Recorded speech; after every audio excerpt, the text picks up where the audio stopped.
Issues of health, population, fragility, stability.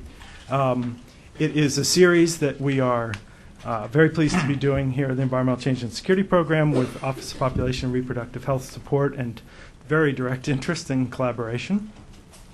It is one that is obviously a very complex topic, and to try to make it a little easier for us to tackle, we have as those of you who are able to attend the May 23rd meeting, started with, in some sense, the perspective from AID, understanding the health and kind of the evolving state of going from fragile states to something and rebuilding countries and new lists. Obviously, we're in a state of flux, but nevertheless, unfortunately, these issues are going to be with us no matter what we call them. Today, we are going at the first of, in some ways, two different cuts on the health, population, and fragility sets of topics. And that's to understand, in some ways, how these health and population issues are part of the problem. How they are linked or not linked to issues of fragility, civil conflict, and such. And we're very fortunate to have, frankly, two of the very best, if not the best, researchers who've done the cutting-edge work on this topic. We will, in future sessions, look at the health and population linkages as part of the solution and part of contributing to dealing with issues of fragility. I will say, in just a moment, I'll show you what's on the screen and walk you a little bit through this. We want this to be something that you can access more than just in these kind of 2 hours that we have for lunch. So we've set up an internal website that will have the video of these sessions, the PowerPoints, the meeting documents, the speakers and such, and I'll show you that. But it's a URL that I hope you will visit often and give us feedback on, because it is still very much evolving. Let me say just a word about our two speakers and then go quickly around the room, because I think part of the value of this is that you know each other, and in some cases that's already the case, but there's some new faces, so we'll do that. Rich Cincotta, on my right, is a senior research associate, Population Action International. Someone is familiar to you as a veteran of the Office of Population and Reproductive Health at AID, also a Navy veteran, someone who wrote an excellent report on this, I think now 2 years ago, called The Security Demographic, which I hope you picked up a copy of outside, that really is an excellent take on trying to walk through systematically breaking up population dynamics into different components and trying to understand their linkages with civil conflict. And so Rich will kick off our presentation and in some sense walk us through that report and some of the findings there.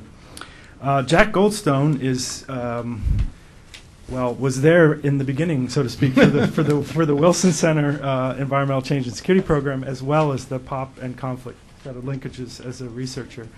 Jack was for a long time at UC Davis.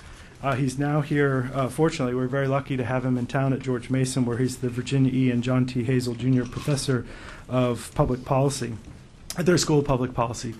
Jack is someone who is really bringing both, there's more than both. There's more than two perspectives. He's someone who has been absolutely, in some ways, I think it's fair to say, the grandfather of this research on demography and security, particularly in his work on revolutions. He's sat since the beginning, I think, of what was then the State Failure Task Force, now the Political Instability Task Force, which, as many of you know, was initially tasked from the Clinton White House to the National Security Council to the CIA to an outside group of experts to understand a whole mix of variables in terms of what was contributing to state failure. And demography and environment have been a critical part of that investigation. And so he has that view of someone from an academic perspective, but providing research that is very much meant to be used by the practitioners in the security world. And then also, if I understand correctly, has been involved through IRIS at the University of Maryland and some of the USAID PPC work on fragility and fragile states. So really has a number of perspectives, in some ways sitting in academia, but very much doing research that's designed for practitioners like yourselves.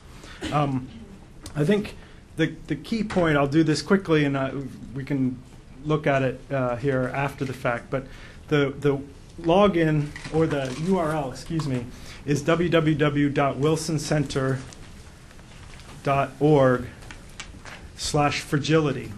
And then it asks for a login, which is The login is we'll send you this in an email to remind you, but the login is USAID, and then the password is Fragility.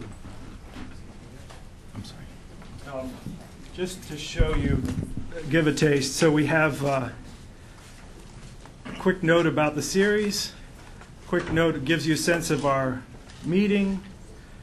You'll be able to access the webcast using Windows Media Player. Reference library, these are some of the documents we've circulated. We hope you will send us some more to put up there. Please feel free to do that. And a help guide to help you walk through it. I should also say that through here you can access a meeting summary of for example, the May 23rd meeting, as well as the PowerPoints that were presented. So we'll close that now, and we'll send you follow-up information on it. But I want to stress that it's there to be used by you, and so please suggest new features and things to list on the site as we go forward. So, Rich, just before we turn it over to you, I would like to very quickly, if you could just do name and affiliation, because we find that folks really appreciate it when we do this. If we could start over here, we'll go quickly around the room and then turn the floor over to Rich Cincotta.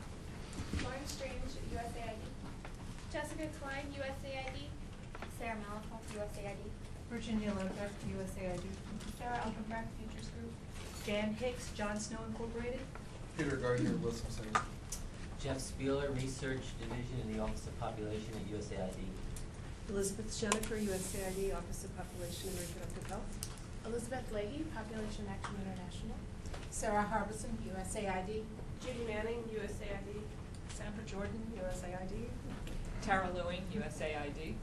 Rita Sim, USAID. Shanna Steimer, USAID. Charles Teller, USAID. Laura Schaefer, USAID. Liz Green, USAID. Jewel Gassman, USAID. Kate Barker, USAID. Ellen Starber, USAID. You're on the wrong side. USAID. Adam Snow, guess where? Maudon Faculty, USAID. Julianne Stoddard, USAID. Jamila Squires, USAID. Tisha Taylor, USAID. Tony Cole, USAID. Hey, Tom. Diane Noor, USAID. Laura Arnson, USAID. Mary Vandenberg, USAID. Magdalena Kendall, USAID. Sarah Mathis, USAID. Canada Conservation International. Matthew Robinson, Wilson Center. Julie Doherty, Wilson Center. Allison Williams, Wilson Center. Chris Martin, USAID. Jenny Dress, Wilson Center. Mary Beth Bedford, Wilson Center. Rachel Nugent, PRB. Pauline, PRB. Clark, Wilson Center. Megan Parker, Wilson Center. Sean Peoples, Wilson Center.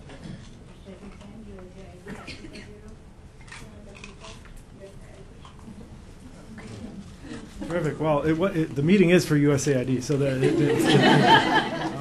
but it's also for the CA. So all of you project managers, let your CAs know that you were disappointed not to see them at today's meeting. And here's the video link where they can watch and get caught up. One plea for future meetings. We have, I think, about 30 RSVPs, and we have over 50 in the room. So to make sure that you don't miss out on a sandwich next time, please do send us your RSVP, because we really need that just strictly to order for the food, if nothing else. But also because your M&E requirements mean that we need to know who's in the room when. So please tell us. So Rich, please, the floor is yours. Thank you so much. It's an honor to be here and to sit on the panel with Jeff and Jack, because I've cited them many times in this work, and they've both been inspirations. The foundation of a lot of this work that I'm going to talk about today. And it's nice to be here with you, because I wasn't too long ago I was working for Ellen here, Scat Radloff. Oops, that's it, huh? Okay. You know, I thought of starting this as, I don't know if you remember the great Karnak that Johnny Carson used to do. He used to hold an envelope, and he used to say, used to have the answer. And he'd say something like, it's not for you. And then he'd open it up, and they'd look in, and it said, who is the audience of this presentation? Who is the audience of this work? And that's the answer, essentially. It's not for you. And that's strange. It's the first time I've actually given this presentation to public health people, public health providers, anyone in this field. The people who are the target audience are the national security community, senior military, diplomats, and intelligence analysts. And that makes some changes that you will probably become aware of in the presentation. The work on conflict and demography in the conflict project at PAI makes no rights-based arguments. It purposely avoids what is called the human security rationale. And that doesn't mean that those rationales are illegitimate, by no means. The conflict project is about state security and about state building, because these are increasingly framing foreign policy, foreign assistance policies, funding, and programming. Now, the project is about risk, the risk of a new outbreak of civil conflict involving the state as one of the actors, and it can be minor conflicts or major conflicts. So when I speak of a risk of a civil conflict, I'm not talking about deterministic causes. I'm not talking about the rationale that you hear in media reports or from diplomats or from insurgents on the news, nor are we talking about the triggers of conflict. We're talking about risks measured as probabilities. Now, states regularly mediate these probabilities. The state and its institutions very often are set up to lower this risk, try to deal with this risk in some way. So what's going to happen, what happens is that these risks are not as predictive as maybe much harder linked causes, approximate causes. These are underlying variables, and where I'd like to mention, if we have time, some of the ways that states have dealt with this risk. They are very much aware of it. They're very much aware of demographic data. In fact, they're completely obsessed with it very often. And it's, to me, sometimes a wonder why political scientists, with the exception of a few at this table, haven't done more with this variable, with demography, because states are always signaling them how important it really is. I'm going to start with the general conclusions because I know it's being taped and somebody's going to change the channel on me, so I thought I'd give the conclusions first. Now, whereas the security community with whom to whom I usually give this lecture is just preoccupied with short-term solutions. Very often, it's mostly concerned with acute threats, heading off the triggers of conflict. It is not in the community of the national security community. Most of them are not concerned with underlying factors that require sustained efforts, and that's what you do. You sustain programs, and that's what pays off in the long term, and we all know that. Secondly, some of the demographic risks, particularly those of dealing with young age structures, are very significant and are demonstrable, some of them, but they do not stack up against political factors in the short term. If you were to, the predictability of short-term political factors is much more powerful than many of the variables I'm going to talk about today. It's our conclusion that much of the risk that is generated by demographic factors has to do with the ease of recruitment, of recruiting mostly young males to extremist political organizations, to insurgencies, to state-supported regular and irregular security forces. It has to do essentially with employment a great deal. So this, what we're talking about, is the supply side of actors, the supply side of an insurgency or of violent activity. On the other side, of course, is economics, the ability to generate jobs, the ability to give people identities, to motivate them and give them mobility, and that's not covered in this. Governments and institutions matter, as I said. Governments can mediate many of these risks, and I think of them as challenges rather than causes of conflict. These are challenges to the state. Many of these states meet these challenges. One weakness, and I hope to bring out some of the weaknesses of this argument because you have to deal with them, is the difficulty in separating demographic factors from economic development. And this has always been the case. Every one of us who've dealt with making a case for the demographic transition having an effect, we know that the effects go back and forth between the economic sector. And sometimes it's just difficult to make the case that it is smaller family size, or it's dependency ratio, or it's something that's demographic and not what economists say it is, but economic growth.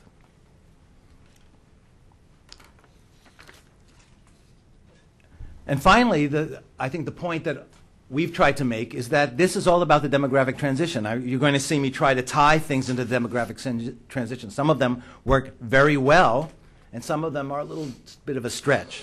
But nonetheless, in this project, we've tried to communicate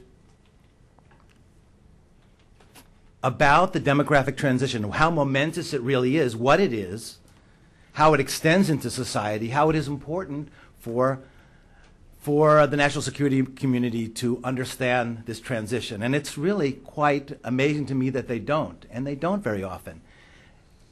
They understand the democratic transition. It seems to be on their minds. They understand economic transitions, economic liberalization, but somehow we've missed communicating the gravity of this particular transition, and it boggles my mind very often. And I think we have to do a better job of that.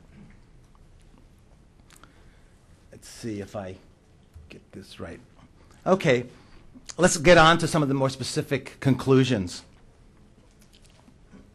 Now, this is a slide of the frequency of conflict, both civil conflict, which is in red, and interstate conflict, which are in black. And you can see that there's a trend to civil conflict, that civil conflict far outnumbers interstate conflict, despite what you see on the news, and the toll of civil conflict in terms of infrastructure and lives is far greater.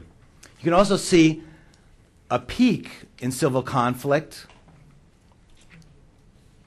that at the end of this stretch from 1951, the Korean War, to 1992, and it peaks in 1992. The reason the peak is there is because of the breakup of the Soviet Union and the breakup of Yugoslavia. So what you have is this burst of civil conflict, and people want to talk about this great drop-off, but really, if you take away those countries, you have an upward trend from the end of the Korean War. And then you have a drop-off that is continuing, that minor conflicts are actually less frequent than they were previously, and a lot of analysts credit this to shared intelligence, to intercession in the early stages of conflict, diplomatic intercession, and peacekeeping. And we all hope that keeps up. But there still is this background of intense civil conflict all around the world, and particularly at countries at the beginning of the demographic transition. And that's what this slide is. When we went into this research, my co-authors, Bob Engelman and Daniel Anastasion, and I took a look at the most basic data. We wanted to see, well, if we're concerned with the changes that have occurred during the demographic transition. And we think that a lot of the variables that have popped up in prior analyses are important, and we can tie them to them. Well, what about the demographic transition? And what you see on the bottom axis is birth rates, starting from the left, greater than 45, 35 to 45, all the way down to less than 15 per thousand. And on the vertical axis is the likelihood of an outbreak of civil conflict. In other words, what countries within those categories actually have a civil conflict in the next decade. So we looked at the 70s, 80s, and 90s. In the 90s, the post-Cold War decade, we're pretty sure that was going to work out. And it does. But the surprising part for us was that in the 70s and 80s, you still get the same trend. In other words, here is a period in which superpowers were actively supplying and either insurgents or counterinsurgencies. They were giving lots of money and lots of political support to one side or the other. And yet you still see this trend, suggesting, at least to me, that they might not have been involved in actually creating those actors, that those were there, that potential was there, but they probably increased the intensity of those conflicts a great deal.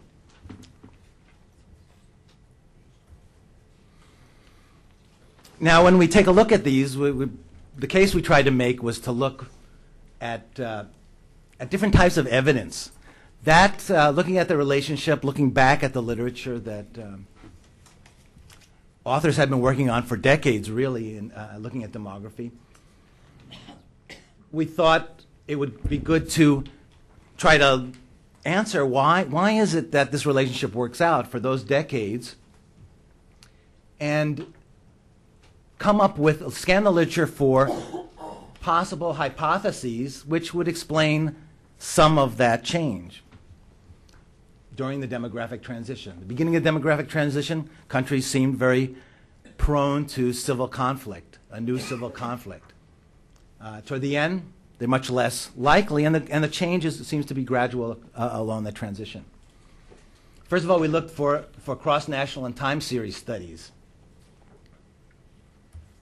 Secondly, we looked at case studies and observational evidence, that is press and anecdotal reports, speeches, what people had to say individually about countries upon returning. And thirdly, we looked at the logic of the argument. That is, we have these big demographic arguments. How does it play out on the ground? Are there behavioral theories or rationales that involve real people that would corroborate this in some way? Or is this just some kind of freestanding demographic argument? And if we had the opportunity, what we did, if we could find the data, we would identify the data that we thought could test some of these things and test them cross-nationally in a very, very simple fashion. That is not trying to get rid of any other variables we thought might be important, but just looking at the basic information. So the basic possibilities of this being a factor. So this remains a preliminary study, and I'll just go through some of those very quickly. What we found was high proportions of young adults, better known as the youth bulge theory, rapid urban population growth, the growth of megacities in the developing world, the new frontiers where it's impossible to really control crime and the organization of insurgencies where weapons move freely, where people live in miserable conditions and are trying to find mobility. They've left the mobility back in the countryside when they've abandoned, when they've had to abandon natural capital as the source of their income. Diminishing supplies of cropland and water. What drives them to the city? Are there forces among countries, scarcities that create situations conducive to civil conflict? Are there any AIDS-related demographic changes? Orphans, undermining of military readiness, the loss of human capital, deterioration of an educated elite that created possibilities for a middle class and development. Now, these four are the variables that really have data attached to them, and you could look cross-nationally. AIDS-related demographic changes we looked at in terms of working age mortality. We looked at those figures and compared them rather than looking at HIV, the HIV-positive population, the HIV incidence in the country. We thought that this was a real impact. But we could go on. There are others, and there's just a paucity of data in these. Differential growth among ethnic populations. It's getting a lot of attention. It always has. But there's very little data associated with this, this hypothesis. Matter of fact, countries try to make those unavailable when they can. Migration, poorly understood, poorly differentiated, I think, though clearly very important in some respects. A new hypothesis that emerges in a book, a recently published book, heavily male-dominated marriage age subpopulations. Will males have females in the marriage age groups, and what is the implication of a high sex ratio? So many males. Large proportion of the youth of the population above 65 years of age. Now, this is one about the industrial world, and it's gaining a lot of attention. And I'll try in the remaining minutes to cover a few of these. High proportions of young adults seems to be the most convincing to us of all the civil conflict-related demographic factors. Here's the age structure of West Bank and Gaza, the occupied Palestinian territories. As you can see, I think if you understand these graphics, along the bottom, well, I should start with, these are basically two bar graphs that are turned on the side. On the left is males, and on the right are females. Bars on the bottom are infants 0 to 4, young children 0 to 4, and then each successive bar that's piled on top is an older cohort. The bottom axis is percentage of the population, so they're all standardized, at least this group is. So West Bank and Gaza, and I'll call your attention to actually the 15 to 29-year-old group, which is in yellow. What's of concern to researchers is the proportion of that group in the adult population. If it's large, there tends to be a high propensity for an outbreak of civil conflict. So here's that group, particularly the male side of the population. So if you look at countries that have recently broken out in civil conflict, Uganda, Chad, Angola, Solomon Islands, you still see this characteristic shape. What it suggests is that there's a lot of young men in neighborhoods, which may make grouping kinds of gangs much more easier to. That may facilitate gang formation. Secondly, it may make it much more difficult for parents with large families to actually counter what is building up in the street. When we talk about the Arab street, when people talk about those things, we're talking about largely adolescents and unemployed males, people who cannot get into the workforce because the workforce growth is so large at the bottom in the most inexperienced cohorts that they are recycled back into the street. They become the role models. They become those who set the rules for hierarchy and for mobility. But if you look back to the beginning of civil conflicts in the last 50 years, you see this over and over. You see the same type of shape, a widening of the youth cohorts in the 15 to 29 year population.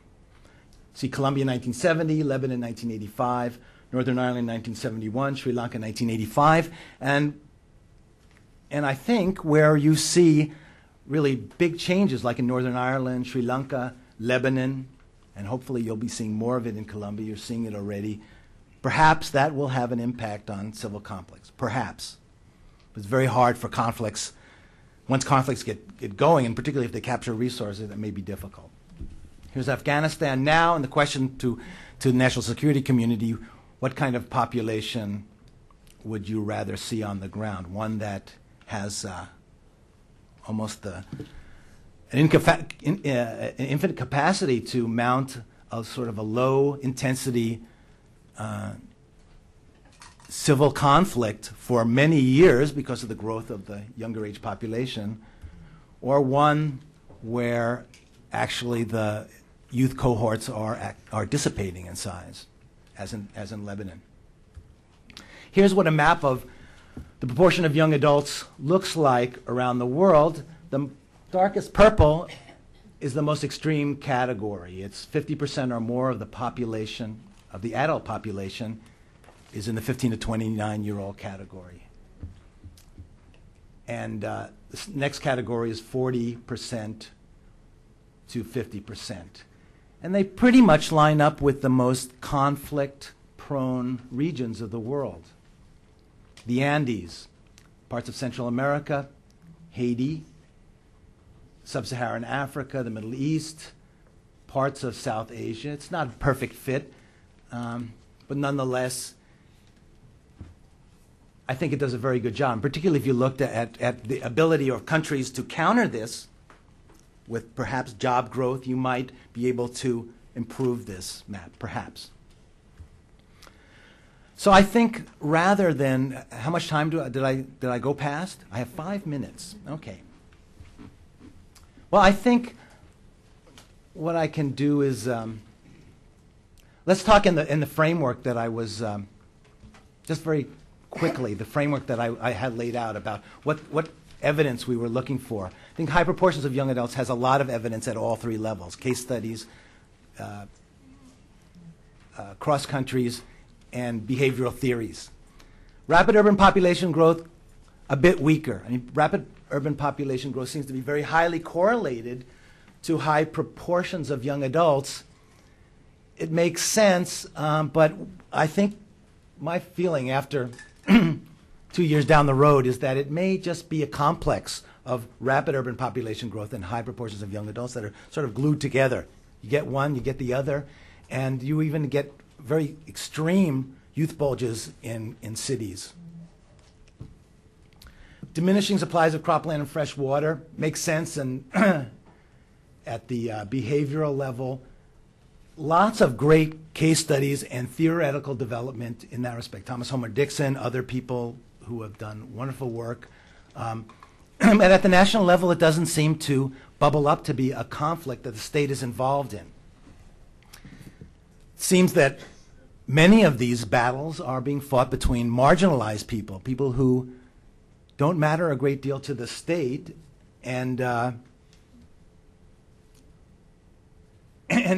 or it's many of the scarcities, particularly water scarcities, are adjudicated in state courts, and there's just, it's not neither of these are, while they are sort of the essence for human survival, they don't seem to be resources that you can capture, and that seems to be a key. Can you loot these resources? Not really.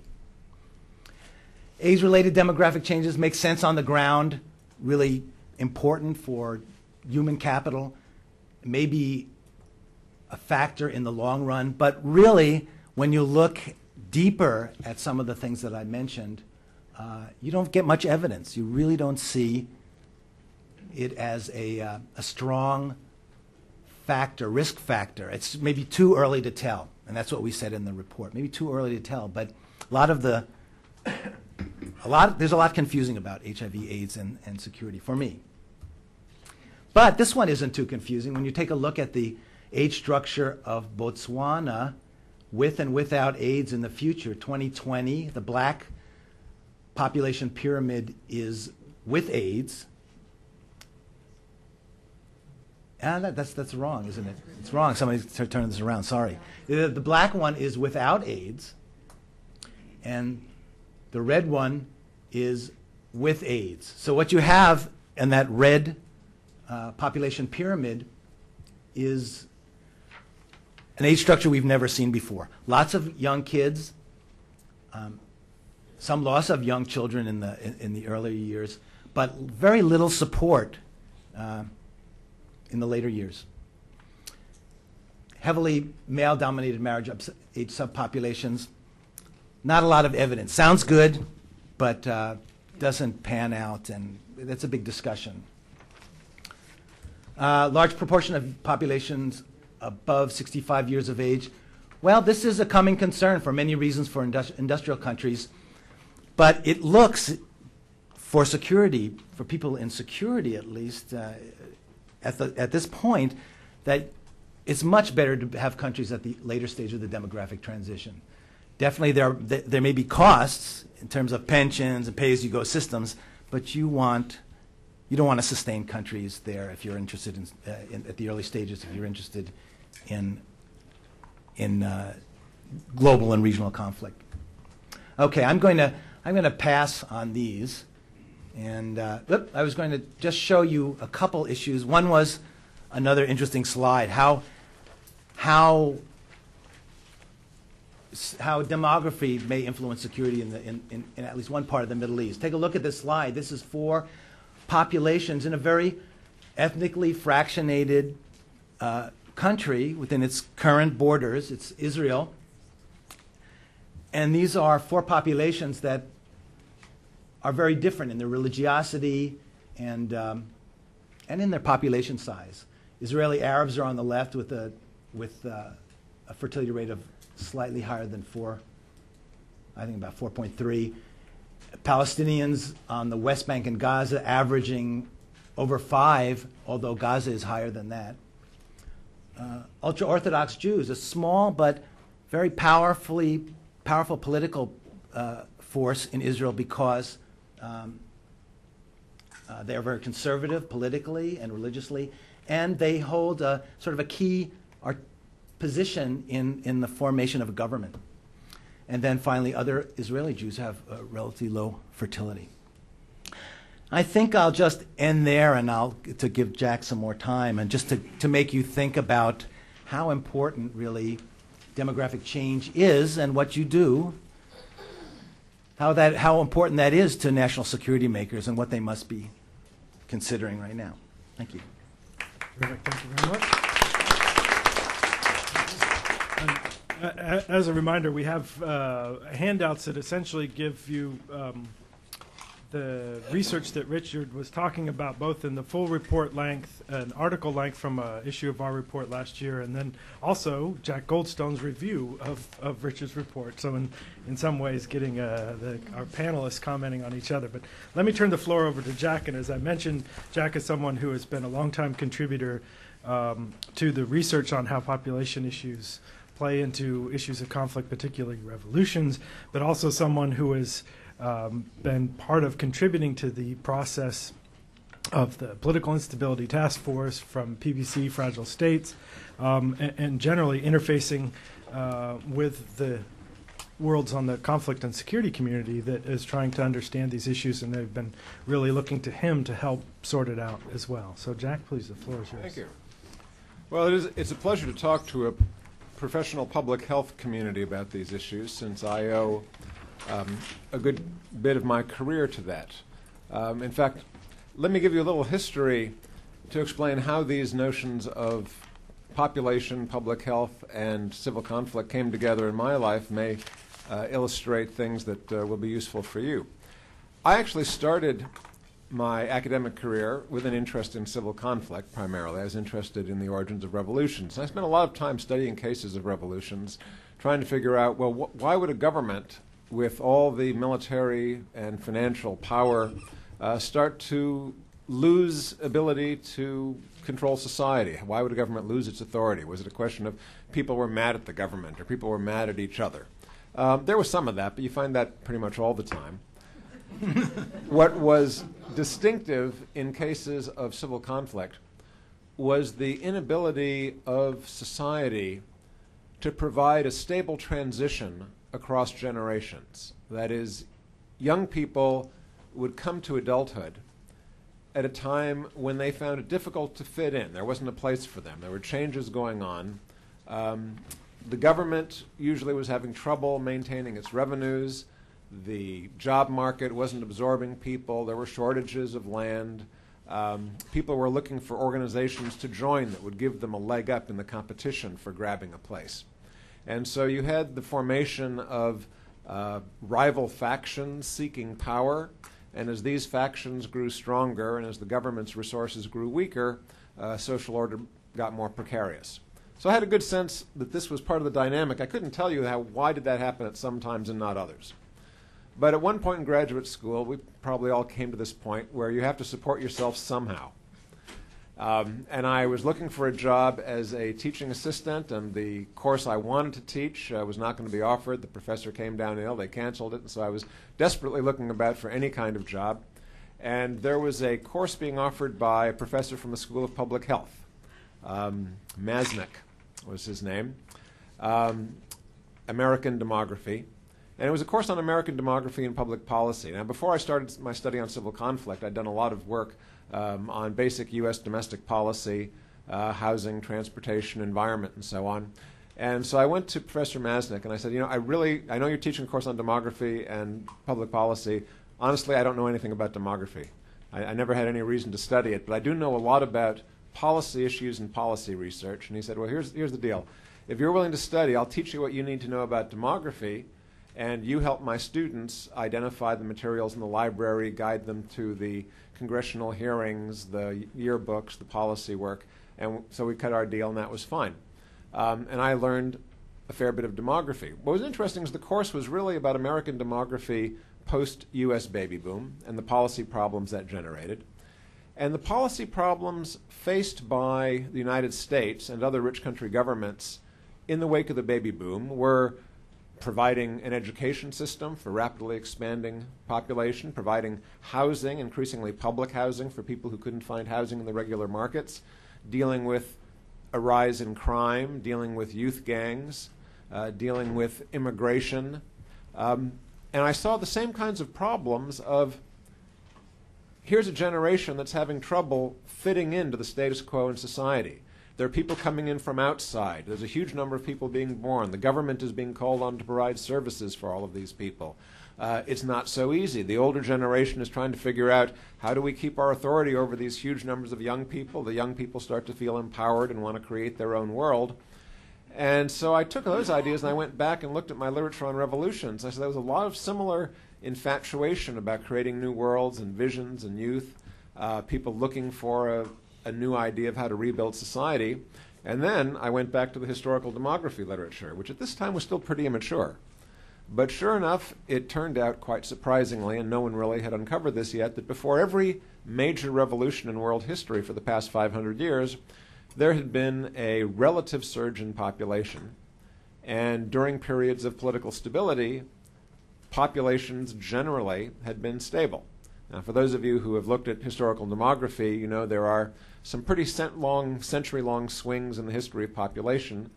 They pale in comparison to what's happened in the 20th century, to be sure. But there were big population surges in the late Middle Ages, before the rash of peasant riots and civil wars that marked the 14th century. Then there was kind of a period of population stability in the wake of the Black Death until the Renaissance.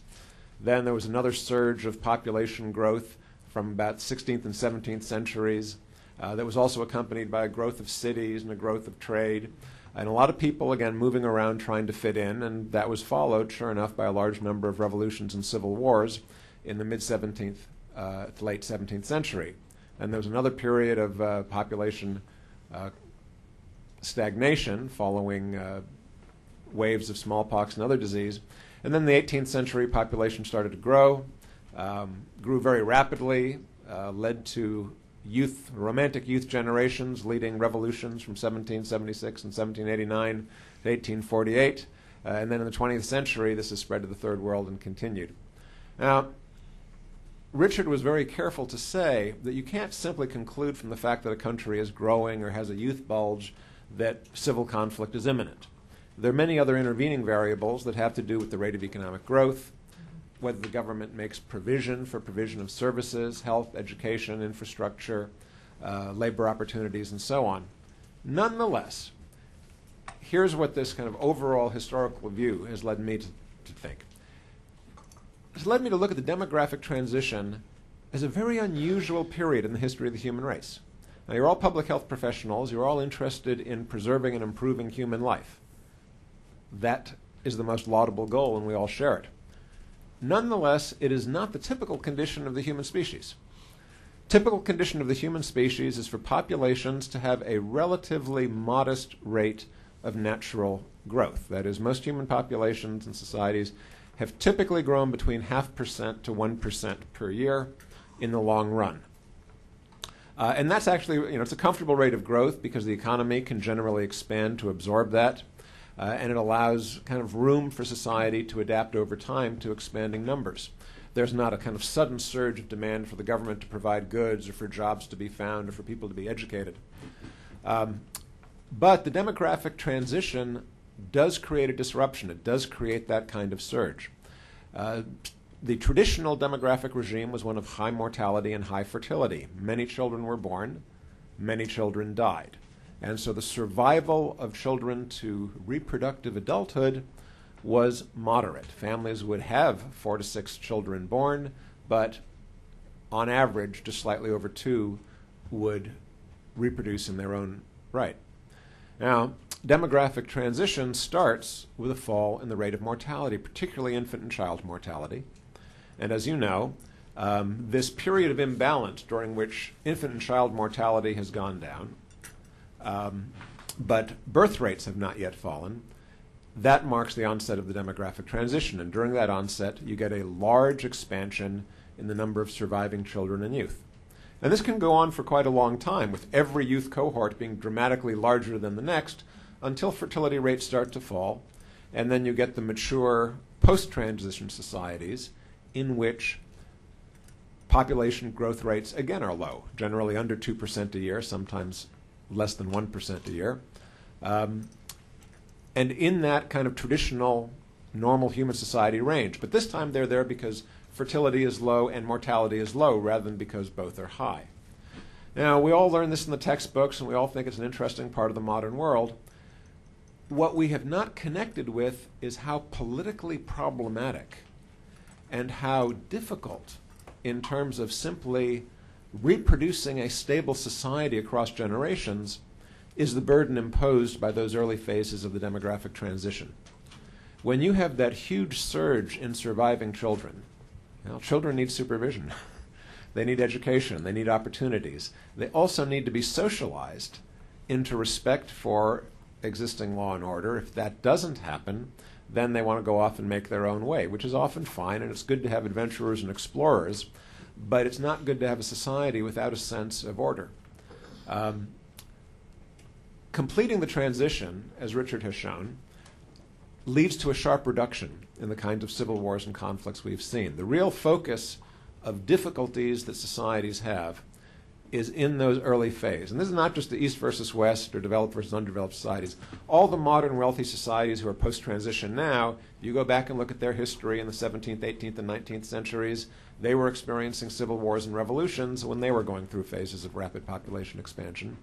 Now, of course, a rich society does have more scope. If you have a society like China where the economy is growing 6 or 7%, they probably didn't need the one-child policy, although some of that rapid growth is precisely because their dependency ratio means most of the population is adult and productive.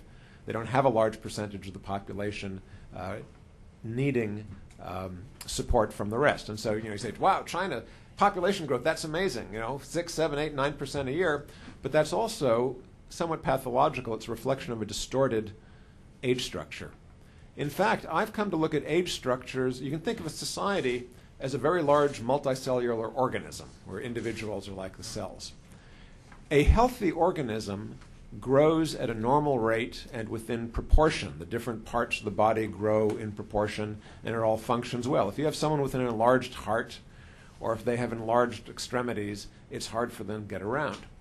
If they are obese, they may not die of obesity. Obese individuals may die from stroke, heart attack, liver failure, or any number of other acute issues. And you can, of course, intervene with medication to treat those acute issues. Nonetheless, you're facing a much higher risk of all kinds of disorders and problems from people who are seriously overweight.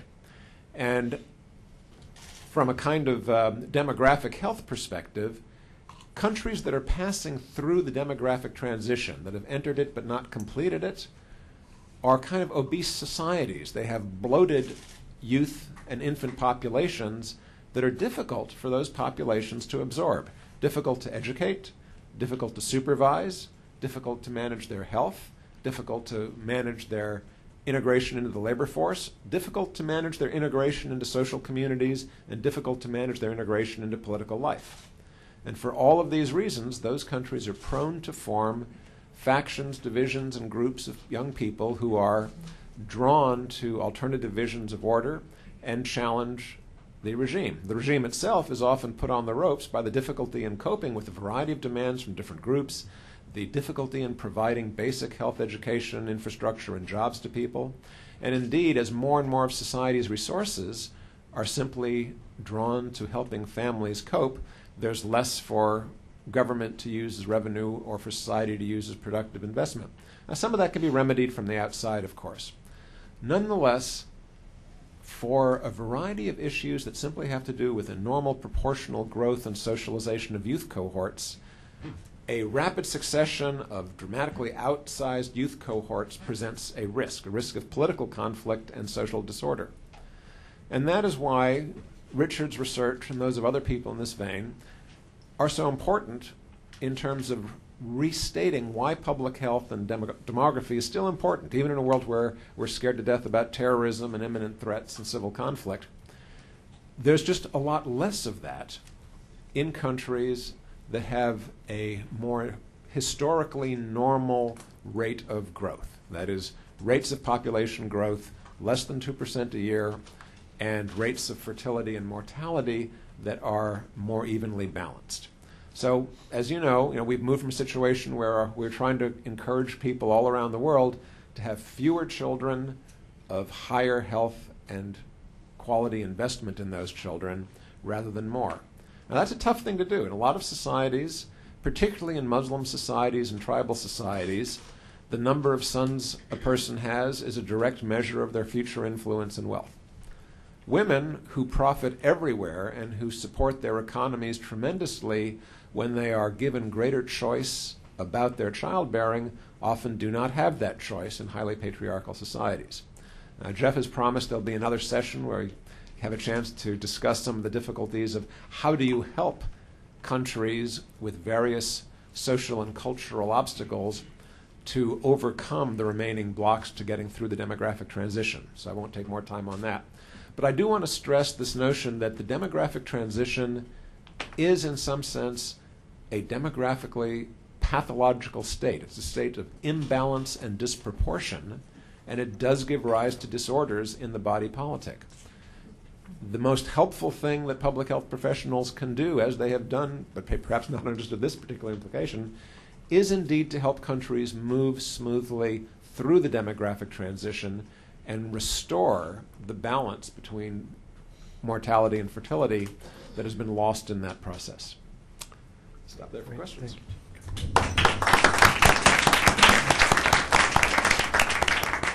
Terrific. Well, thank you both, gentlemen. I think the challenge that we have before us is I think, and where I hope we will focus a lot of our discussion, is to how do we translate the evidence-based arguments, and that in fact goes beyond even just this focus on developing countries, as you said, in terms of the historical record. And how do we translate that into an effective dialogue between this community and then the ones that you've been both very active in advising on these issues? And I think perhaps I'd ask particularly Jack if you could draw on your experience with the Political Instability Task Force and those folks who are really interested in the conflict side, how you've seen this set of research resonating or not resonating with that crowd, And if, for example, has been suggested, one of the purposes of this kind of discussion is when stuck in the elevator with their democracy and governance colleagues, what's the message that these folks are telling them that breaks through this notion that this is long-term and doesn't have a time frame or a proximity to conflict that means that they should care about it? Yeah. We all know that there's a certain urgency in all policy communities, not just in the national security community. What can I do today that will have an impact tomorrow? And demography is a difficult field. I mean, the great virtue of demography is that it's one of the few social sciences that truly has powerful predictive value for the future.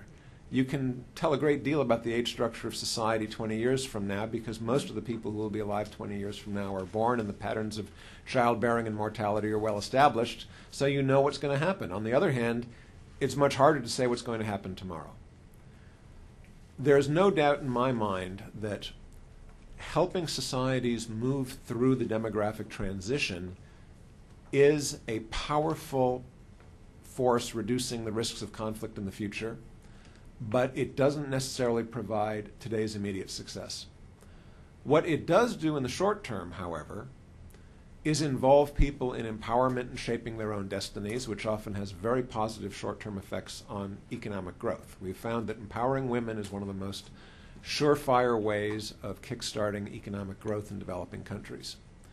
We've also found, in countries like Indonesia and Thailand, that voluntary population control, when fostered by governments that are not repressive about it, but that are supportive and encouraging about it, even in Muslim countries like Indonesia, can be a very powerful way of engaging the legitimacy of the government by creating a direct link between what ordinary people want and what the government is offering them in the way of means to achieve what they want in their lives. So although the ultimate goal of restoring the balance and providing more normal-sized, absorbable youth cohorts is undoubtedly a 15 to 20-year target for helping countries move through the population transition, there are already considerable benefits in moving countries from an annual growth rate of 3 and 3.5% down to 1 or 1.5%. Those those benefits show up in terms of people feeling more confident about their lives, families holding together more strongly, making people aware of the reduced rate of mortality for their children and watching them survive and encouraging them to invest in the education and work of those children. So there's some immediate benefits to be gained from promoting the demographic transition. And I think what needs to be achieved is teamwork. Yes, you have to have experts on democracy and governance out there helping manage the elections that are scheduled 6 months from now, helping organize political parties, and you have to have security forces seeking the bad guys who are trying to undo everything with guns. Yet if you do not have people helping countries achieve their desired reduction in fertility, and let's, no mistake about that, generally a reduction in fertility is desired by countries that are caught in the full grip of the demographic transition. Most women, I see a lot of young women around the table here, most women really don't want to spend their lives caring for 8, 9, or 10 children. They would be just delighted to have even 3 or 4 healthy children grow up in their household. That is something people want, and therefore there's been a real embrace, as you know, of voluntary fertility control when it's been made available. So making that available is the only thing that will keep us from having to have the democracy people and the security people coming back to the same places decade after decade, fighting the same problems. So everyone has their role to play, to be sure, but I think yours has both short-term and powerful long-term consequences. Terrific. Well, why don't we throw the floor open? I'm sure Rich has some impressions on that kind of question as well, but I want to be sure we give folks a chance to throw some questions that they have, and then we can go from there. We have microphones that we ask that you use so that the questions are taped for the video. Who would like to kick us off in terms of a question?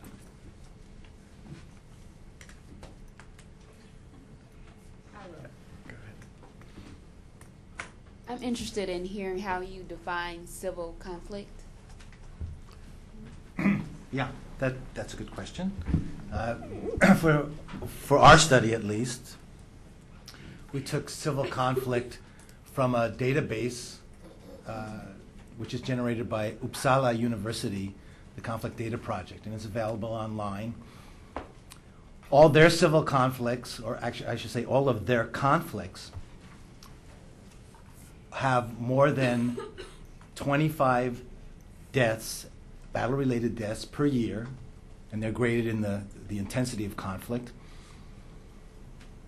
And we chose to separate civil conflicts, that is, conflicts that occur within the borders of a single country and involve the state, as opposed to conflicts with several actors.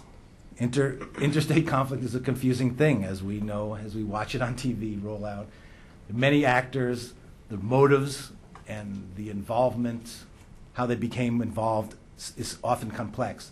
At least with civil conflict, you can actually line up what happened in a country with the country's demographic or economic factors. You can actually do an analysis. And that's why, and look at the number of civil conflicts. There actually are data, as opposed to almost anecdote. Interstate conflict kind of happens. Yeah, interstate conflict happens pretty much, and with very little trends. Jackie, you say a word also about, from the security perspective at least, when it was the State Failure Task Force, that dependent variable of what they were interested in terms of conflict was a bit wider even. Different scholars mean different things. Every society has a good deal of conflict over goals and resources. Some of that even takes the form of street protest as well as kind of orderly political horse trading.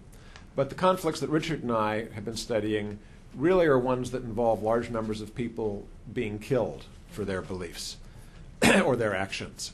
With the conflicts that I was studying were even larger scale than the Uppsala. We were looking at cases where revolutionary or ethnic wars involved a total of at least 1,000 battle deaths, at least 100 a year. We looked at genocides and politicides in which groups were actually targeted for destruction by government authorities. But we also looked at democratic reversals, a different kind of civil conflict, not necessarily 1,000 deaths, but the extinction of democratic liberties for an entire country. So if there were conflicts that led to greater democracy, or if there were conflicts that were handled within recognized limits of protest and government competition, we didn't consider those as our civil conflicts. That was kind of ordinary civil interaction. So these really were harmful conflicts. Charlie? We're going to bring a microphone down to the middle.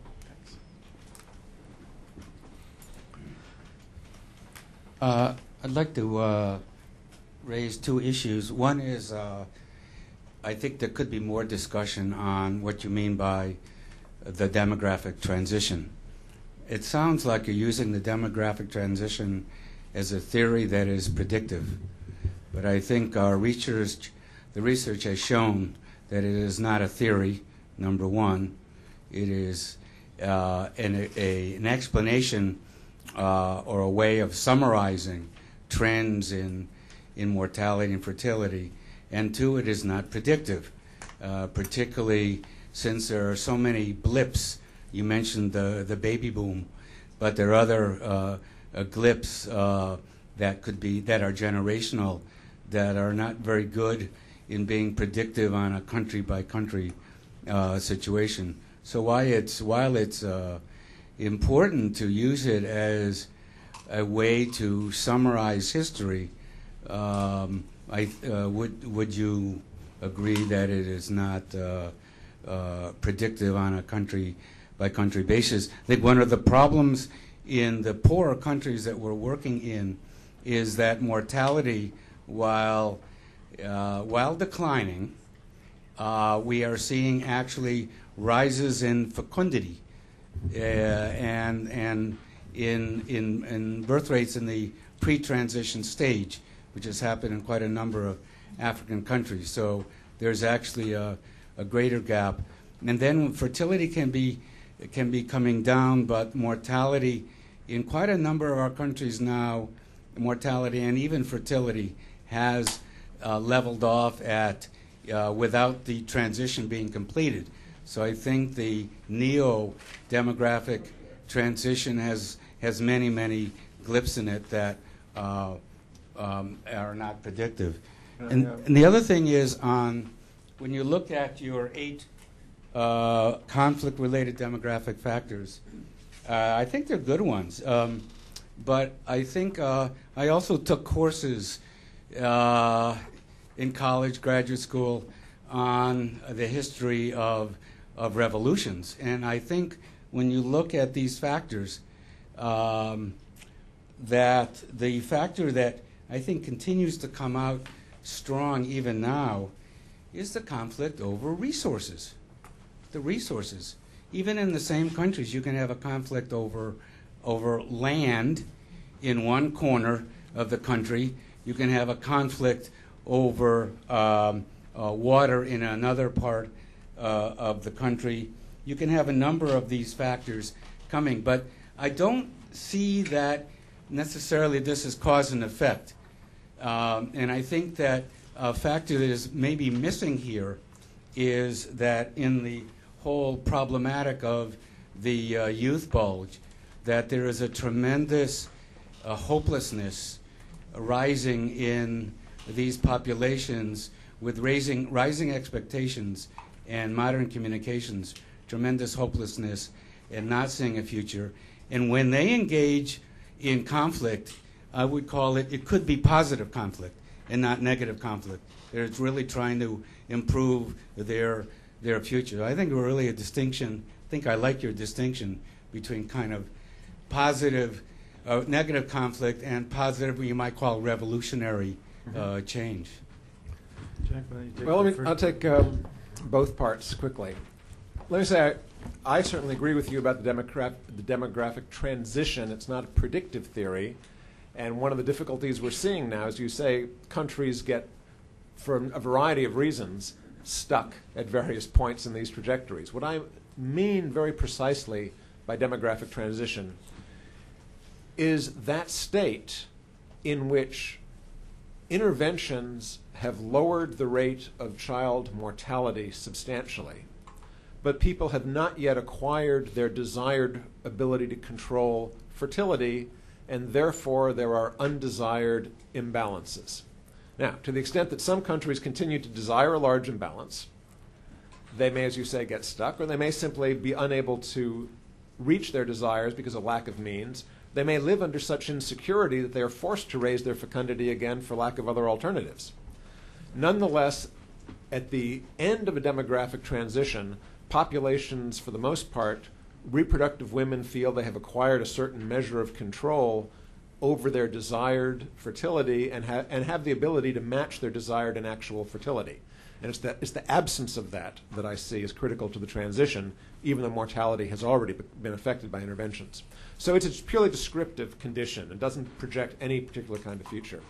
Now, on the conflicts, almost all revolutions are made by people who believe they're making a better world, even some of the nastiest ones. The difficulty is that when there's a great deal, as you say, of frustration or hopelessness about achieving improvement through incremental means or by individual effort, then people band together and say, it's not our fault we can't achieve our goals, it's the system. We're being blocked by those institutions or those people, and we have to get rid of them.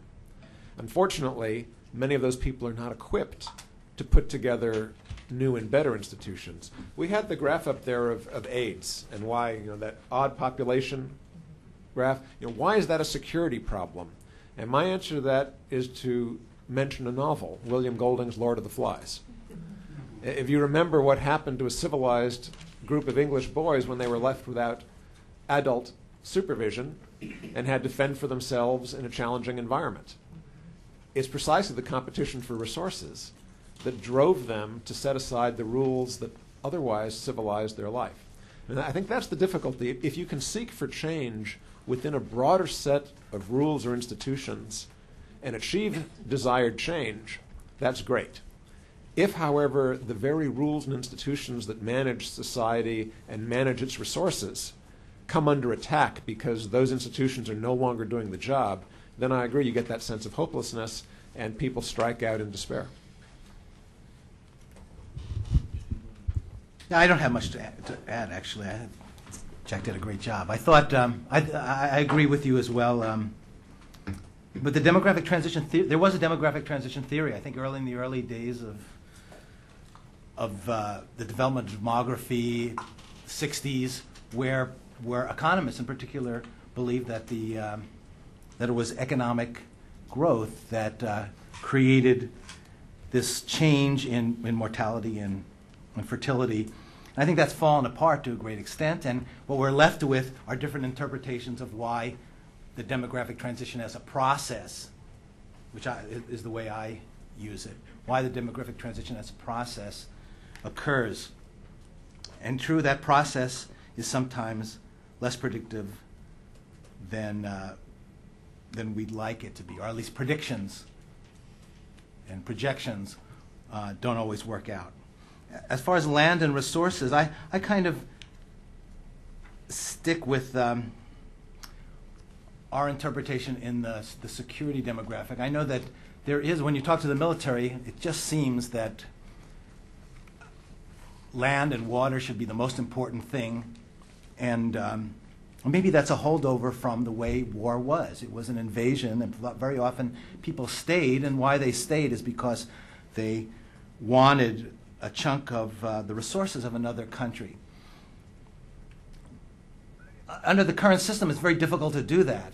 What is easier, it seems, is what happens in West Africa. It's easier to create forces and capture a resource, loot it, sell it, and then thereby continue the process of insurgency.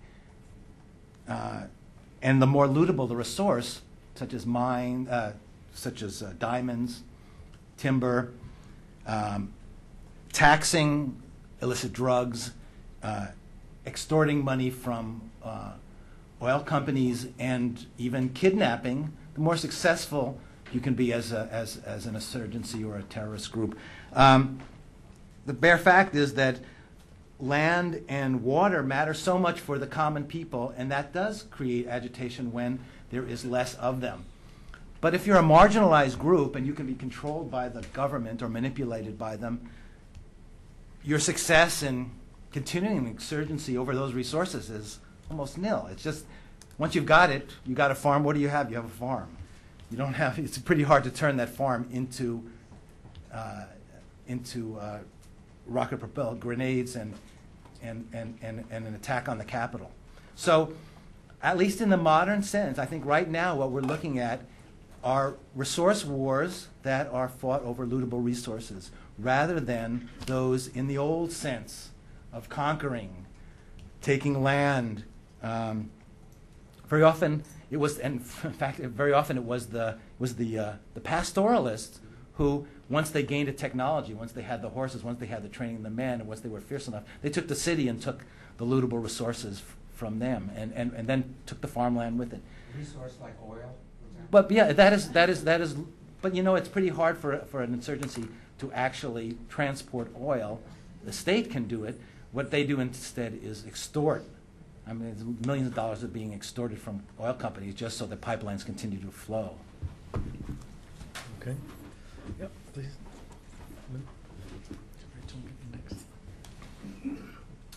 Thanks. I thought both speakers made excellent points. I just had a question about the first conflict-related demographic factor, the high proportion of young adults. It seems to me that that is so broad, it's almost definitional. That is what the demographic transition is, that it's not really useful. The first speaker mentioned that unemployed youth was one of the critical predictive factors, and the second speaker mentioned growing up without adult supervision, for example, as another factor. So I'm wondering whether this first factor is more of a proxy for some other things that are much more specific. And I think it's useful for us who are struggling to find ways to mitigate the negative impact of this bulge in the short term rather than the long term, because if it is unemployment, we can theoretically increase employment opportunities among the youth. And if it's lack of adult supervision, in theory, we could do something about that too. So I think it does matter. And for the countries that have been ravaged most by AIDS, I think that actually could provide some further evidence for what are the specific factors. You mentioned, for instance, that you think that there is a coming crisis in lots of those countries because you have kids growing up without adults. But on the other hand, if it is related to unemployment, you have a lot of people in their 30s, 40s, 50s who are now dead, and so you're going to have a highly employed cohort of these, teenagers and 20-year-olds. So we're going to find one or the other, and it'll provide evidence one way or the other. Okay. Who first? We can also, why don't we, Rachel Nugent also has a question. Why don't we take a couple, and then you guys can respond. Thanks, Jeff. My first question is for Rich, and the second for either or both speakers. Rich, you mentioned that this is preliminary research, so I'm wondering whether you're considering going beyond the multivariate or even bivariate analysis that you've done and try to get into something that would tell us a little bit more about causality and that might lead us to some more clear policy kinds of answers that could then be turned into perhaps actionable policies. And whether you think that type of research would be useful, I guess. The second question is, both of you mentioned delivering these kinds of talks to security audiences, and I'm curious as to how they respond. In particular, do they see some kind of avenue for them to act on these kinds of issues?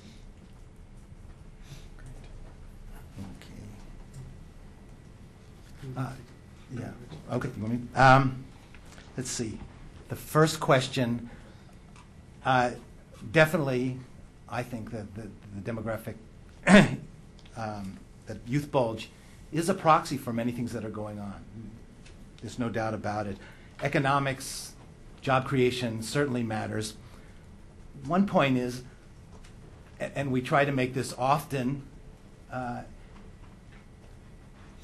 you have to look at a country, let's say Iraq, where the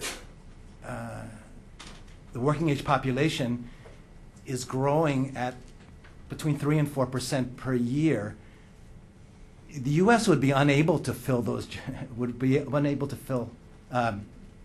able to employ its youth if it grew that fast. U.S. work growth is probably a third of that. So yes, you want to employ youth, and there are innovative programs that the UN is attempting, in particular in African countries, and it focuses on training youth, it focuses on grouping them together. But you got to be reasonable. At least countries without infrastructure are very unlikely to be able to meet this kind of growth. You have to come halfway at least. AIDS, you express some of the confusion that I see as well. First of all, you're talking about the deaths of the loss of workers in very worker-abundant countries. Now that it matters if it's really trained professionals, and that's what we've stressed. That the loss of human capital is really severe in Africa, but also Africa loses an enormous amount of human capital to emigration. Yeah, to us. So I'm totally confused. When you look at militaries, people have really played hard on the fact that you're losing operational readiness in African militaries, but African militaries have extremely dubious roles in keeping stability in countries. So you keep looking at this. I think over and over, as you penetrate further, another thing is you get more confused. As you see AIDS, people talk about operational readiness in the military and talk about testing. Well, first of all, when you ask questions about public health officials that work with those militaries, you find that people come and get tested and they never come and find out what the results are. They tend to stay mobilized. They tend to stay in peacekeeping units until they get full-blown AIDS. and then they are dismissed, and it doesn't, and there's many people in line for those military jobs. So the impact is very difficult to track there and analyze. As far as, yes, this is preliminary work, and what we're working on now is a better description of age structure, trying to look at sort of what Jack alluded to essentially is a theory of sort of state favorable age structures and state unfavorable age structures. They are important, and public health affects age structures an enormous amount, and how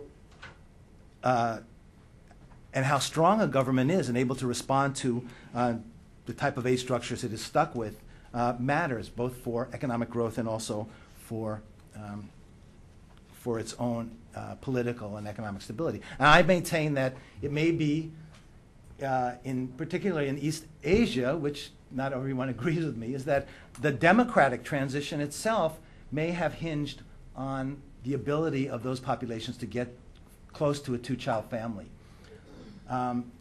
Because authoritarians, they need instability. They have to make a deal with the elite, like Saddam did, basically.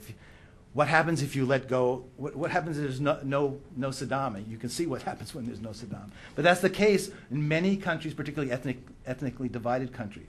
What happens if the country gets to a two-child family where all the ethnic groups are, the demographic transition doesn't always just swoop into a country and everybody decides that smaller families are and healthier families are the way to go. But if it has to go from one ethnic group very often to another. What happens if they all settle on this model? When you have some kind of stability that I think an authoritarian would have a difficult time reckoning with. The bargain is over. Why not democracy? Why not media? Why not personal freedoms? So I think it goes a lot further than we've tracked, and it just will take time to do the research, and it'll also take time to convince people. But the response that you get from the military is interesting, because I think the initial response is one that's sort of, they think population is important. That's what troop movements are about. That's what invasions are about. But they have this old model of how the world worked when they studied military history. The youth bulge kind of catches them by surprise, because it goes a long way to explain why it's difficult, why it may be easy actually to invade a country that's like that has a youth bulge and is kind of in political disarray, maybe a weak state. But then once the insurgency starts, how do you end one where you have the supply of young unemployed men? It's what we're learning in Iraq, what we should have learned in Vietnam, which had a similar age structure. But it makes sense to them, and I get lots of head nodding. And all of a sudden, when they take a look at those age structures, they understand, I think, and this is the important point. I gave the talk at West Point, and the first thing I said was, I'm going to show you why it's important that, why women's lives are important to what you do. So, of course, in the back row, there was some guy who went, here we're going to hear it again. So snickered to his friend. But by the end of the class, when we showed what women's education, its relationship to fertility, contraceptive use, its relation to the fertility, you just build an argument and you come out at the end with age structures that are much more compatible, as Jack was saying, much more compatible with a modern state. And that makes sense to these guys. I don't, I think that it's not a surprise to me. I was in the military. They don't want to fight these wars, particularly these ones, the house-to-house battles that are, I think, virtually unwinnable. So I think there's a lot of resonance with people, particularly people who have returned from Afghanistan and Iraq. We've had a few people come to our offices and talk to us about some of the things that they observed. Yeah, very quickly, you make a very good point about, is it unemployment, is it just the numbers? It's really a large, complex number of things. For example, in Egypt, you have a very large number of overeducated people who are juggling multiple jobs but finding career frustration. That is, Egypt let anyone of college age guaranteed if they attended college, they'd get a job. So the government has this open-ended obligation to provide some kind of make-work government jobs for people who have graduated from the state university system, usually with few skills. These people work 2 or 3 hours in an office to collect their paycheck and then go out and scrounge for real work in the tourist or construction economies. So you can have people working, but it may not be the kind of work they hope for. They may feel stuck, dead-end, frustrated. The large numbers also mean expansion, often urban migration. The big distortions we see are in the cities. What happened in many cities around the world is that new communities grow up on the edges of existing cities. People find work, but they look for some type of spiritual meaning in their lives, and they look for a church. Now, the established churches may not be aware of this. They may not go out and set up the clergy and the buildings. So there's an opportunity there. There's an opportunity for preachers of a variety of different sects, evangelical, radical, Islamist. A lot of the schools, the radical Islamic schools in the Muslim world, are taking the overflow of kids for whom the state does not provide what people consider to be meaningful education. So their parents say, at least go to this school where you'll get a meaningful education for your life.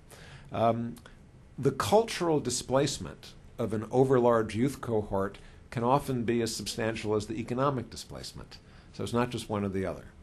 Now, with regard to security communities and how they respond, they look at this and say, oh my God, this is an enormous headache. How are we, this is not our problem. And they say, well, tell us which countries have the biggest youth cohorts. At least we can reconnoiter and figure out where we might be needed in the future and plan ahead. But this is not a problem. They recognize this is not a problem that can be solved by military means. What the military hopes to do in these cases is provide enough security for civilian governments and agencies to do the kind of work that will set people on the path to realizing the kind of productive lives they want to have. And part of freedom means freedom to accomplish your goals, right? Not just freedom to go out and sit in the streets. And so it's having that kind of positive, constructive freedom, which requires a rule-governed society with an operating economic system to find places for people and to balance the construction of those institutions with the cultivation of strong families and families who have resources and time and women who have education, children who have education. All of that is much easier when you have a more manageable rate of population growth. Now, the United States came out of World War II as the richest country in the world. They could sort of handle a baby boom in terms of providing for the kids. Although our universities got bloated, our schools got bloated, the quality of education in some areas got diluted, public housing turned out to be a disaster that we've lived with for 30 years, and the Social Security problem that's about to hit us may make us regret we ever had a baby boom in the first place. There may be good things about it, but there's no question that the kind of distortions or bloatings in specific parts of the baby boom, they become a problem for society sooner or later. It's just not easy to get the right proportion between people who are producing, people who are retiring, and people who are learning if one of those groups gets suddenly blown out of proportion from the others. If I take the liberty of responding also to Rachel's second question about how it's perceived, given that, well, for 12 years this project has tried to bring these different communities together in dialogue, and it often is trying to have people speak entirely different languages. They care about different things, but their portfolios, they find that they overlap more than they would expect. We had here in this room now, 7 years ago, General Anthony Zinni, a 4-star Marine who at the time was the head of Central Command, so the regional U.S. military command that is responsible for North Africa, Central Asia, and the Middle East, and said, if I'm not paying attention to environmental and demographic variables in the Central Command regions, I'm not doing my job. I'm not doing it from the perspective of those variables as threats, and I'm not doing my job from the perspective of opportunities. And so from his perspective, we had a day-long meeting with essentially briefings for him and a 1-star and a number of colonels where they wanted to know two things. How should they integrate? They wanted a briefing on environmental and demographic conditions in their region so that they could better understand how to integrate those variables into their theater action plan, essentially their threat assessments of where conflict and instability might occur. And then they also wanted to hear about the interventions that were being done to address those issues, and in part to see what part of those may be ones that the military could support, as Jack said, by providing security in a safe environment to do that, because obviously we're seeing one of the challenges to getting the water system going or delivering these services in Iraq now is just the lack of a security environment that permits that. But also how, even a step further, how military engagement in the kind of winning hearts and minds, providing those services are critical to undercutting the appeal of resisting that or undercutting that security environment. So in his case, it was particularly using joint exercises around natural disaster response and coming in and providing training and providing services along across, primarily environmental. I think there was some health, but primarily environmental, to find ways to engage militaries, to engage across lines of tension, and use these as avenues for A, trying to address the problems themselves, but B, finding ways to talk across the parties and the different militaries. You see, certainly, with the Department of Defense using AIDS programs to do military-to-military collaboration, cooperation in Africa, sub-Saharan Africa. And that's viewed as both a tactic and a goal, in a sense, a goal of providing services so that the problem is not as bad as it could be. But also it's a means to talk. And it's a means to build capacity, but also build goodwill. So I think one of the challenges that you all have is that I consider myself part of this community too, but that we have is operating on different levels in terms of what message and how we want to plug in with that community.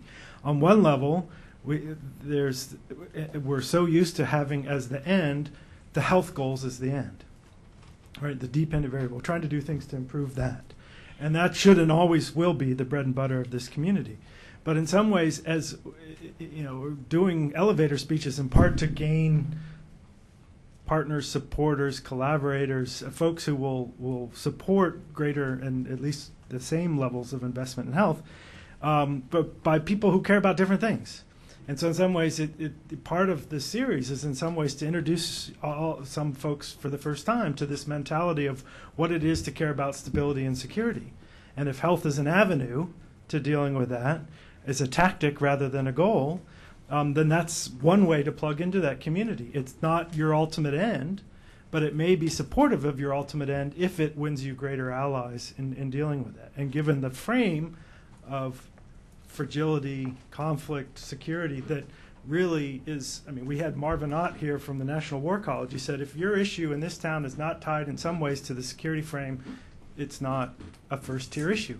So we can decide whether we want to just cede that ground and say we're not going to be a first-tier issue in current politics, or we can find ways to plug into it. And in some ways we have to go in eyes open and be concerned about being co-opted and such. But this is sorry for the speech, but it's something that we obviously think about a lot here. Have learned some lessons, sometimes the hard way, but it is an active, engaged, intelligent group of people who would prefer not to be fighting. And so are I think, worthwhile and engaging. Charlie, you wanted to... Yeah, I'd like to follow up on Rachel's comment about, first one about causality. In terms of causality, I think that the demographic transition is really not it's not a theory, number one. It has been debunked, and it's not predictive. But I think that a lot of these decisions are related around the micro, the household, the family, and the kinship structure. And if you take the theory of the peasant household, Chayanov's theory of the Russian peasant household, 1925, we even use that this year in contributing to the World Bank strategy on population in Ethiopia. When you look at it, it is predictive. And it can predict three things. It can predict the propensity to migrate. It can predict the desire to have many children, particularly male children, for physical security as well as for kinship continuity, and it is predictive about employment. Some of the main reasons why rural households in Africa have 6 to 8 children are related to these factors. They think that a stronger household is a bigger one, and there'll be more opportunity that at least one child will make it. Now, I think that I would suggest you don't just look macro, that you look micro in terms of decisions that are made on fertility, on migration, and on labor force participation. Are there comments and questions, or Rich, would you like to respond? Oh, well, Tony, why don't we get your question first? Yeah, I was hoping that you could say a little bit more about migration. I guess my interest is in how mature that literature is, or seeing that you had some misgivings, or you're not quite sure about the effects of that. I guess it might be seen as a slimming or a fattening sort of effect, depending on the population and where they're moving to and from. Is it just sort of at the anecdotal stage, or is there some systematic evidence of how migration, particularly age-specific migration, has affected stability? I'll take that. Heavily, when internal migration to cities, when it's driven by the pull of jobs, it tends to be stability-inducing. When it's driven by a lack of opportunities in the countryside, it tends to be destabilizing. You get large numbers of unemployed urban youth concentrate, find each other, very easily mobilized if there are groups that want to mobilize them for bad purposes. International migration tends to be extremely destabilizing when you see migrations that are linked to conflict between ethnic groups across borders. Because then you have a situation where people who are basically running for their lives are running into people who resent anyone else coming in to take what they say is their threatened resources. And of course then it gets, international actors get drawn in because militaries start arming groups that they see as ethnic allies, even if they're across borders.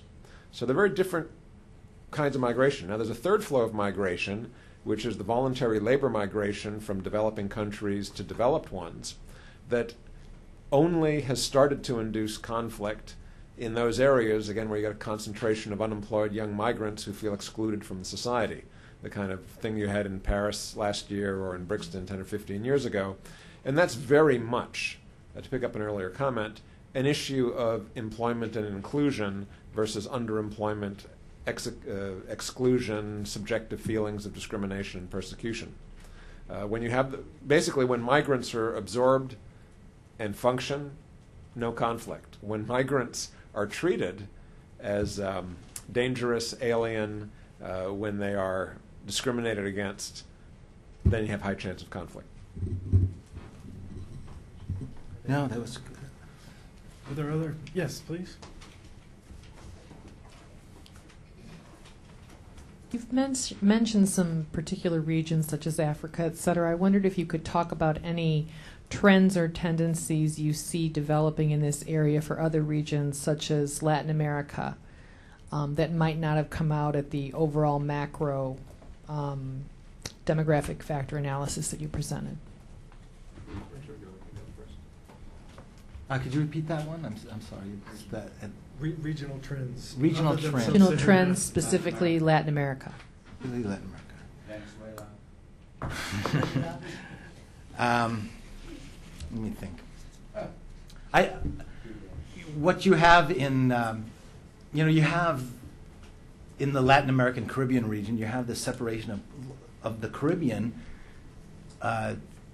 going through the demographic transition much faster than most of Latin America, and the laggers being the central states of Central America, Nicaragua, Guatemala, and Honduras, and El Salvador, and the Andean region. And both of those have been hotbeds of some kind of conflict and instability. I mean, it's much more complex than that, of course, where you have resources and particularly drugs and oil. Some of those civil conflicts, particularly in Colombia, have been very resilient, and they've almost come to this category of a state in many ways.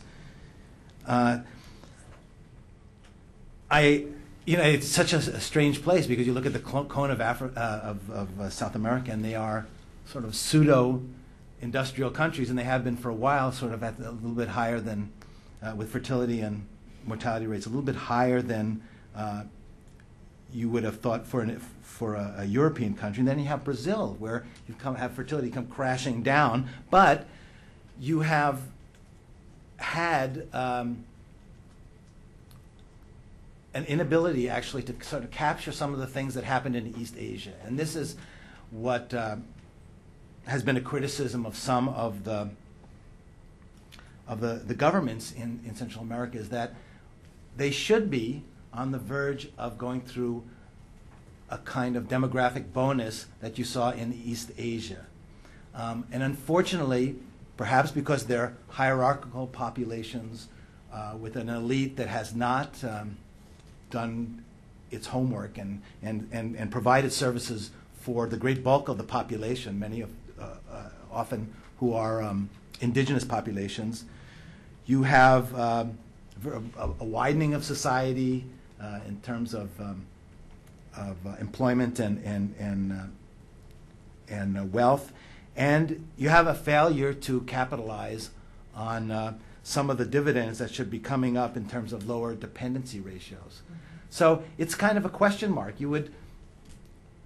We should be seeing in Brazil and Mexico, maybe Mexico is more in line for it, we should be seeing those countries going through a spurt of economic growth, one would hope, maybe attracting much more industry than they have right now, because they have a cheaper source of labor. They're closer to the United States, closer to markets. And you should see the Andes region within the next 2 decades, if things work out in the plan that, at least theoretically, you should see some things turn around there as well. You should hopefully see more democracy, less conflict, hopefully. I think the problem very often is indigenous populations getting their just due, and this is always a problem. That, as I said, the demographic transition doesn't just come and enforce itself on a country. It needs to go through a certain set of economic and ethnic groups, and when that doesn't happen, you have a situation that you're sometimes worse off than you were before. And that's why I wanted to show this Israel, where you have certain segments of the population who are very highly educated and where women's status is high and where fertility is low, and you have other segments who are extremely conservative, often disenfranchised, very often have ethnic beefs with the government. And if you don't have, and always very low women's status in those groups. So if you don't have some kind of catch-up, what you do instead is you have rapid growth among those ethnic populations. Democracy becomes maybe even more difficult to attain, and you have you're worse off than when you start. So I don't know what's going to happen in South America. If we follow the regular model of the usual model of East Asia, they should be attracting industry like gangbusters in the next 15 years. If not, you're going to have more turnover of governments, whether it's for the good or the bad. I don't really know. Okay. Well, I think unless we have a final pressing question, we've come to about the end of our time. I want to thank Jack and Richard for their presentations, for your discussion. I urge you to send us a couple things. One, suggestions for both features and reports and items that we can put on the website that will help all of you, but also your questions in this broad topical area. What is it that's puzzling you as we go through this? What are perspectives that you're interested in hearing? And certainly if you have specific individuals or specific reports that you want to call to our attention, please do so, because we have in some ways the luxury of multiple opportunities to get together, and so we can integrate that feedback into our planning process. And in your shop, the people's carols to haunt are Ritu Singh and Heather Diagnos with your feedback, but also please send it to us here at the Wilson Center directly as well. So great. Well, thank you, gentlemen, very much, and thank you, folks. And please do share the video link with particularly your CAs who are absent today. So thanks very much, folks.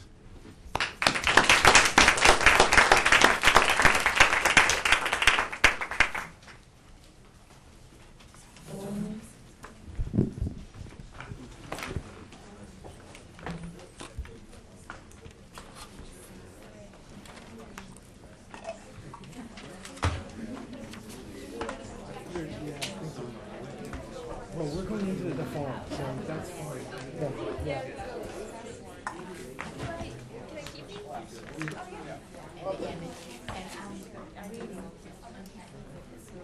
John, how are you, sir?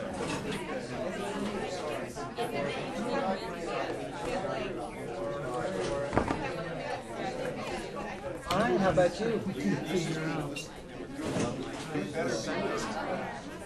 You're tier one. It's been good. It's been fun. Mostly because of Jeff's program. We're not welcome. Plays like Wedge Point.